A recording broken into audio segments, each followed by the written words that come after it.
Nesse vídeo aqui, a gente vai abordar a técnica de transferência de zona. É uma técnica extremamente importante, tendo em vista os riscos que ela pode oferecer para uma aplicação web ou para um servidor. Só para citar dois dos principais riscos para você ter uma ciência, antes da gente começar a nossa aula, são exfiltração de dados importantes e o mapeamento de uma superfície de ataque, que no caso, uma superfície de teste. Antes de iniciar a nossa aula, só peço para que vocês não repliquem esse tipo de técnica em locais que não são propriamente para isso, sendo as plataformas do Hack the Box ou do TryHack. A não ser que você seja um profissional da área, está sendo contratado para realizar aquilo e sabe o que você está fazendo. Caso contrário, utilizem essas plataformas de estudo. O link para essas plataformas eu vou deixar disponibilizado aqui na descrição, só para que a gente consiga dar prosseguimento aqui na nossa aula sem preocupações. Dado o recado com relação à segurança, cabe ressaltar que durante essa aula aqui a gente vai abordar assuntos um pouco mais complexos do que o normal que a gente vem trazendo aqui no canal e vai se aprofundar nessa vulnerabilidade de transferência de zona e principalmente nos conceitos que eu julgo ser os mais importantes para a execução dessa técnica.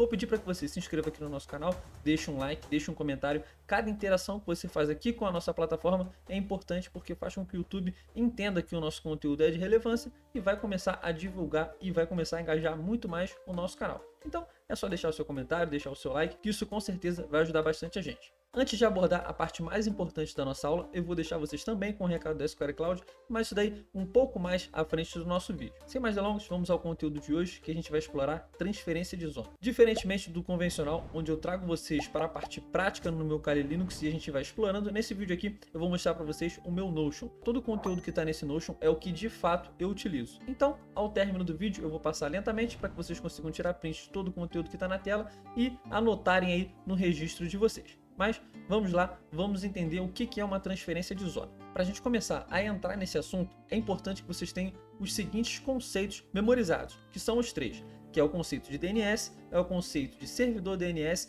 e é o conceito de um servidor DNS autoritativo. A partir desse momento que vocês tiverem esses três conceitos massificados, a gente vai conseguir passar por essas 5 etapas que eu deixei aqui, que vem da etapa aqui 1 até a etapa de número 5, que é o que vai ser exfiltrado, que é o produto de tudo aquilo que a gente vai aprender no dia de hoje. Então vamos lá, pessoal, para a gente entender essas três partes iniciais, eu preciso falar para vocês o que seria um DNS.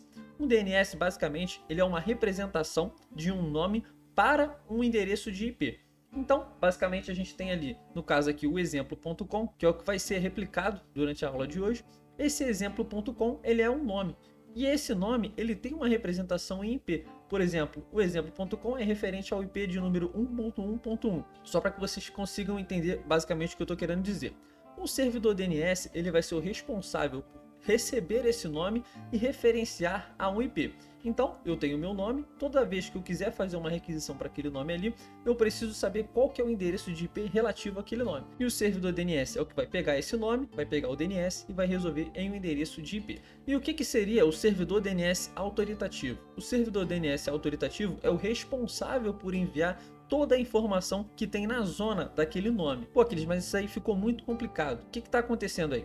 Bom, imagina que a gente tem um site e esse site, toda a informação de registro daquela aplicação, servidores de e-mail, protocolo de transferência de arquivo, tudo isso fica armazenado num servidor DNS autoritativo. Então, todas as vezes que o meu nome principal precisar receber esse tipo de informação, ele vai perguntar para o meu servidor DNS autoritativo. E como a falha que a gente está falando aqui é de transferência de zona, esse meu servidor DNS autoritativo ele faz parte da zona. Então, quando a gente for fazer uma transferência de zona, obviamente a gente vai pegar as informações que estão disponíveis naquele servidor DNS autoritativo.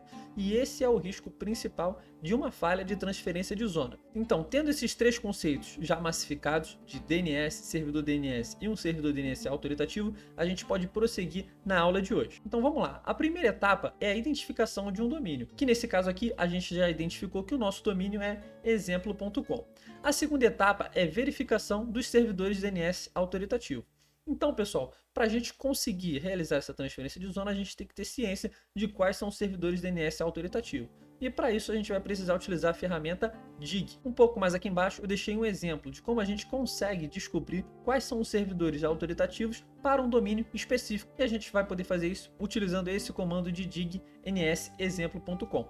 A flag mais importante aqui é essa flag aqui, ns.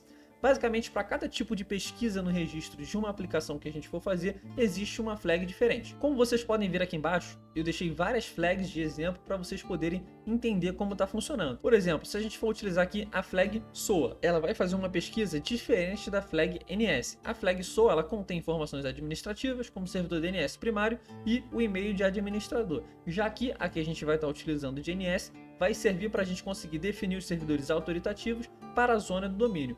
Então, se a gente precisa de um servidor autoritativo para realizar a transferência de zona, qual vai ser o primeiro passo que a gente precisa fazer para conseguir realizar essa transferência de zona? Vai ser identificar esse servidor DNS autoritativo. Um pouco mais aqui embaixo, eu deixei a saída de um comando utilizando o NS, utilizando a flag NS para poder identificar os servidores autoritativos. E como vocês podem ver, ele trouxe aqui em Answer Section os dois endereços de DNS autoritativo, NS1 e o NS2. Então a importância da gente utilizar a flag NS é para poder identificar quais são os servidores que gerenciam aquele domínio, que no caso o NS1 e o NS2 do exemplo que a gente está explorando nessa aula aqui. Outro conceito que eu também julguei muito importante botar nessa aula aqui é a respeito de níveis de domínio e subdomínio. Como vocês podem ver, aqui a gente tem um exemplo.com e ele é chamado de um domínio de nível 2. Pô, Aquiles, mas o que seria esse domínio de nível 2? Tudo que tiver à esquerda desse ponto aqui, a gente vai aumentar em um nível de domínio ou subdomínio. Como vocês podem ver, o exemplo.com, ele é o meu domínio. Como ele está à esquerda do meu ponto, ele automaticamente recebeu a atribuição de um domínio de nível 2. Para ficar um pouco mais simples, a gente pode ver que aqui a gente tem um subdomínio de nível 3. Então a gente tem o primeiro ponto, o segundo ponto, e aqui à esquerda do segundo ponto, a gente tem o nosso subdomínio. Por quê? Ele está no domínio exemplo.com, só que ele está à esquerda de outros dois pontos. Então, ele automaticamente recebeu a classificação de um subdomínio de nível 3. Mais abaixo, a gente pode ver, tem o primeiro, o segundo e o terceiro ponto. No caso aqui, ele está à esquerda do terceiro ponto e ele assumiu a classe de um subdomínio de nível 4. Então, acredito que esse conceito também ficou bem simples para vocês entenderem. A partir da esquerda de um ponto, a gente vai subir uma classe de domínio ou subdomínio. O primeiro seria um domínio, exemplo.com. A partir disso, qualquer coisa que a gente acrescentar ao domínio exemplo.com vai se tornar um subdomínio e vai aumentando somente as classes desse domínio. Na terceira parte, a gente vai abordar o tema central, que seria o teste de transferência de zona. Para realizar essa transferência de zona, a gente precisa das informações dos servidores DNS autoritativos, que nesse caso a gente pode classificar eles como primário e secundário. Como vocês viram anteriormente, a gente tem o servidor NS1 e o NS2. Então, o que acontece? Toda vez que o nosso domínio, exemplo.com, precisar de informações de registro, ele vai perguntar isso daí para quem? Ele vai perguntar para o servidor autoritativo NS1, que é o primeiro. E o primeiro, ele vai fornecer informações para o nosso servidor secundário, que é o NS2. Por que isso? Somente por redundância. Então, de que forma que funciona essa redundância? O servidor NS1, ele vai responder para o nosso domínio e o servidor NS2 periodicamente ele vai fazer questionamentos para o servidor NS1 para poder ele também ter essas informações. Vamos supor que o nosso servidor primário caiu, o NS1 saiu fora do ar. O servidor NS2 automaticamente ele vai assumir a função de servidor primário. Então todas as vezes que o nosso domínio precisar fazer um questionamento para um servidor DNS autoritativo, ele vai começar a fazer agora para o nosso servidor que antes era o secundário, que agora assumiu como primário porque o primário previamente caiu. Vale lembrar que tanto o servidor primário quanto o servidor secundário, eles fazem parte da zona, que é o que vai acontecer na exploração dessa vulnerabilidade, propriamente dita, que é transferência de zona. Então, se o servidor, tanto o primário quanto o secundário, fazem parte da zona, as informações que estão contidas nesses dois servidores, elas vão ser exfiltradas utilizando a técnica de transferência de zona. Então, pessoal, como que acontece essa solicitação de transferência de zona? Com uma flag específica que também está aqui dentro dessa parte que eu deixei registrada, que no caso seria a flag de AXFR. Ou seja, cada uma dessas flags é responsável por exfiltrar uma informação específica, porém a flag AXFR ela é responsável por exfiltrar toda a zona do nosso alvo. Toda a transferência de zona vai ser realizada utilizando a flag AXFR. Então vamos lá, pessoal, vamos explorar exatamente essa parte aqui do nosso material. A gente vai solicitar uma transferência de zona a partir do servidor DNS autoritativo ns1.exemplo. Então o que está acontecendo? A gente vai utilizar o comando de dig e, como vocês podem ver, o exemplo.com ele vai fazer uma solicitação para o servidor DNS autoritativo, que nesse caso aqui é o primário, com a flag AXFR. Então, ele vai solicitar informações, o DNS exemplo.com, no servidor autoritativo NS1. Como a flag que ele está utilizando é uma XFR, estando esse servidor vulnerável a uma transferência de zona, quando a gente executar com essa flag, a XFR, ele vai transferir todas as informações de registro para o servidor principal, para o domínio, que é nesse momento em que essas informações são capturadas e exibidas na tela com a utilização do comando dig. Vamos lá, aqui no item 4 a gente vai fazer uma análise de uma resposta de transferência. E o que está escrito aqui? Exemplo de saída de transferência de zona bem sucedida. Então aqui eu fiz questão de deixar somente a flag SOA, que é o que vocês podem ver, e ela contém informações administrativas. Quais informações administrativas a gente consegue ver aqui? A gente consegue ver o servidor autoritativo primário, a gente consegue ver aqui também o e-mail administrativo daquela aplicação. Então, provavelmente, aquele servidor, aquele domínio, ele vai ter um sistema de servidores de e-mail. E o que a gente acabou de enumerar aqui? O servidor de e-mail do administrador. O que é preciso ser feito para a gente poder acessar isso daqui? É só a gente copiar esse endereço de e-mail e a flag dele vai ser alterar esse ponto por um arroba. Automaticamente a gente conseguiu enumerar um e-mail de administrador. A partir disso a gente pode verificar se o protocolo de serviço de e-mail ele estiver exposto, a gente pode tentar fazer um brute force com esse endereço de e-mail que a gente acabou de descobrir. Então pessoal, antes da gente entrar aqui na parte de identificação de vulnerabilidade, eu vou deixar vocês com um recado de um parceiro aqui do nosso canal, da SquareCloud. Enquanto vocês vão assistindo o recado deles aí, deixem aqui nos comentários algo que você gostaria de aprender, o que você está achando dessa aula, porque o seu feedback é muito importante pra gente e também faz com que o YouTube entenda que o nosso conteúdo é relevante e vai engajar cada vez mais o nosso canal. Então pessoal, a SquareCloud que a gente já mencionou no vídeo da semana passada é o nosso mais novo parceiro. E o que ele pode oferecer para vocês? É só a gente vir aqui em serviço, vocês vão ver as 4 principais atividades que eles podem oferecer. Seja o armazenamento em nuvem, seja os pods que eles oferecem, o site, você também pode colocar o seu site hospedado na plataforma da SquareCloud, inclusive uma plataforma para análise do conteúdo que está acontecendo no seu site. Então não perca tempo. Quer adquirir algo? Procure o pessoal da SquareCloud, entre em contato com eles e acessem lá. Pô, aqueles, isso daí, tá caro? Tá caro nada, pô. É só a gente clicar aqui em planos, você pode ver, tem a aba da Community, tem a aba Enterprise, aqui tem alguns preços, a gente pode ver aqui o da Community, são esses aqui, e a gente pode ver o Enterprise, tem esses dois. Pô, o preço está muito bacana, mas melhora, é só a gente clicar aqui, ó, que os novos planos já foram lançados, saiba mais clicando aqui.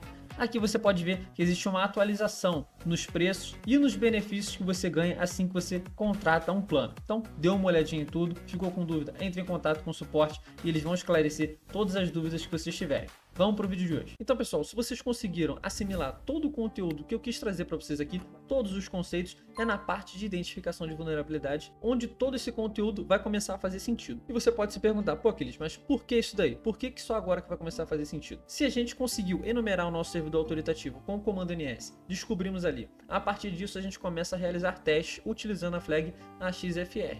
Conseguimos utilizar, o resultado foi positivo, a gente vai filtrar os dados daquele alvo. Vocês puderam ver aqui, servidores de e-mail, servidores FTP, o e-mail administrativo, pode vir arquivos de texto, pode vir uma infinidade de conteúdo. Isso daí vai dar pra gente uma superfície para poder realizar uma enumeração maior e um mapeamento do nosso alvo. E para um bom profissional de cibersegurança, para um bom profissional do pentest, cada informação é de suma importância. Então se você conseguir registrar tudo aquilo que você conseguir levantar, a sua superfície de trabalho ela vai estar maior e as coisas que você vai poder realizar com esse tipo de informação vão colaborar cada vez mais para uma documentação e um relatório bem feito, ou seja, você vai conseguir filtrar o máximo de informação possível registrado na zona daquele alvo. Então pessoal, para concluir a aula de hoje, cresce de importância servidores e aplicações web estarem devidamente configurados para evitar esse tipo de exploração de transferência de zona. A outra informação é referente ao produto da transferência de zona, que eu acabei de falar, que seriam a descoberta de serviços daquela aplicação web e também outros pontos de acesso, pontos para poder realizar a exploração futuramente. Então, antes de concluir, eu vou passar aqui lentamente para vocês tirarem um print da tela, é só vocês lerem o que está escrito aqui, inclusive eu peço para que isso seja feito de fato para poder complementar a nossa aula. Leia o que está escrito aqui na tela, é extremamente importante, está bem resumido e são conceitos extremamente importantes para a compreensão da aula de transferência de zona. Lembro vocês novamente de se inscreverem aqui no nosso canal, deixar o seu like, deixar o seu comentário e semana que vem a gente volta aqui no canal com mais uma técnica para vocês aprenderem. Um abraço e até a próxima!